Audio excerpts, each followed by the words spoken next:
Nobody Ever Died in a Cemetery by Shuck. I know it sounds like the premise of a cheap horror movie, but when I was 6, my family, in need of a fresh start after all of my parents' arguments, moved to a small cottage which backed onto an old cemetery. Mine was the only bedroom facing the graveyard, which fascinated my friends when they visited, but none were willing to sleep over. I tried to get a restful night's sleep, but it wasn't made easy. Even after my parents seemed to reach a truce, for every night at midnight, I began to hear a horrible, anguished wail, like a banshee's cry.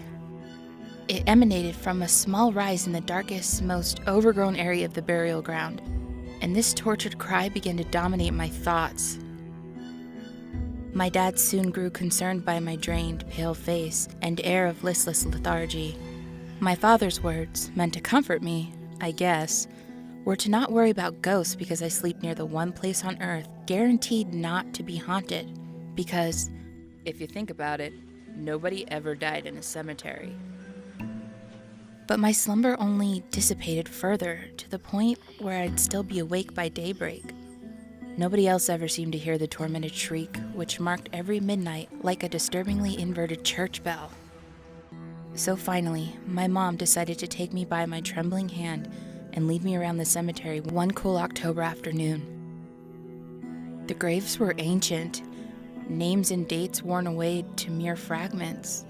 None bore flowers. Thorns and weeds choked the ground all over.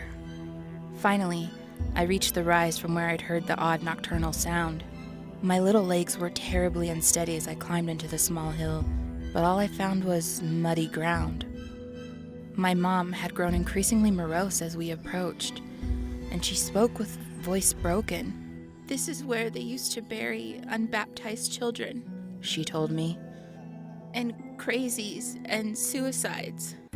Problems. Dumped and destined to lie forgotten. Unmourned." "One person visits, Mommy," I insisted. "I hear them every night at midnight." My mom's voice grew distant, dissipating into the high wind. "Your father cannot forget, nor should he ever." I realized as I stared down on the bare earth, churned as it fairly recently disturbed, that I was already starting to forget my mom's face.